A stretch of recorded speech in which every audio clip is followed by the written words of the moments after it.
পার্টিতে রুডির পর্দা ফাঁস করেই সেনগুপ্ত বাড়িতে হাজির হলো মিশকা। হ্যাঁ বন্ধুরা, এমনটাই দেখতে পাবো আমরা অনুরাগের ছোঁয়া ধারাবাহিকের আগামী পর্বগুলোতে। দীপা সকলকেই বলে যেভাবেই হোক ওই রুডির আসল মুখোশ সকলের সামনে আমাদের খুলে দিতে হবে। তবে এবার পার্টির দিনে রুডির মুখোশ আমরা খুলবো। দীপা তখন রূপা ও কৃষ্ণকে বলে পার্টিতে রুডি ও কুন্তলাকে একসাথে ধরতে হবে, ওদের মুখোশ খুলে দিতে হবে। তার আগে আমাদের কুন্তলার উপর নজর রেখে সমস্ত প্রমাণ জোগাড় করতে হবে। ওদের পরবর্তী প্ল্যান কি, ওরা কি কি করতে চলেছে সবটাই আমাদের জানতে হবে। দীপা তখন একটা প্ল্যান করে এবং কৃষ্ণ ও রূপাকে বলে তোরা মিথ্যে একটা কেস নিয়ে কুন্তলার কাছে যাবি, যেভাবেই হোক কুন্তলাকে ব্যস্ত রাখবি। আর ওই সুযোগেই কুন্তলার বাড়িতে আমরা সার্চ করব, যদি কোনো প্রমাণ পাই তাহলে আমাদের কাজটা অনেক সহজ হয়ে যাবে। রূপা ও কৃষ্ণ তখন রাজি হয়ে যায় দীপার কথায়, তাই তারা ছদ্মবেশেই কুন্তলার কাছে এসে হাজির হয়। কুন্তলাকে বলে তাদের কেসটা যেন কুন্তলা নেয়, এতে করে কুন্তলা রাজি হয়ে যায়।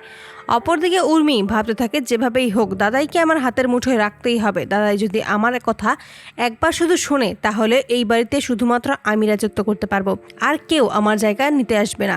দিদিও এই বাড়িতে আর আসতে পারবে না, তাই সবটা আমাকে খুব সাবধানেই করতে হবে। ওই কুন্তলাকেও কিছু জানানো যাবে না। অপরদিকে রুডি প্ল্যান করেছে সোনাকে নিয়ে এখান থেকে অনেক দূরে চলে যাবে, এই পরিবারটাকে ধ্বংস করে দেবে। এই পরিবারের সুখ আর বেশি দিন থাকবে না। ওই দীপা সেনগুপ্তকে আমি ছাড়বো না। লোকজনকে দিয়েই কুন্তলার ওপর নজর রাখে দীপা, এবং নজর রেখেই জানতে পারে যে পার্টির দিনে নিশ্চয়ই কোনো বড়সড় একটা বিপদ আসতে চলেছে সেনগুপ্ত বাড়ির উপরে। যেভাবেই হোক এই বিপদটাকে রক্ষা করতেই হবে। দীপা তখন অবিনাশকে বলে এই পার্টিতেই হবে আসল খেলা, এই পার্টিতেই হবে কুন্তলা ও রুডির পর্দাফাঁস। অপরদিকে দেখা যায় আড়াল থেকেই মিশকা দীপাকে ফোন করে বলে একমাত্র আমিই তোমাকে সাহায্য করতে পারি, তবে আমি কে, আমার পরিচয় কি, এইসব কিছু তুমি জানতে চাইবে না।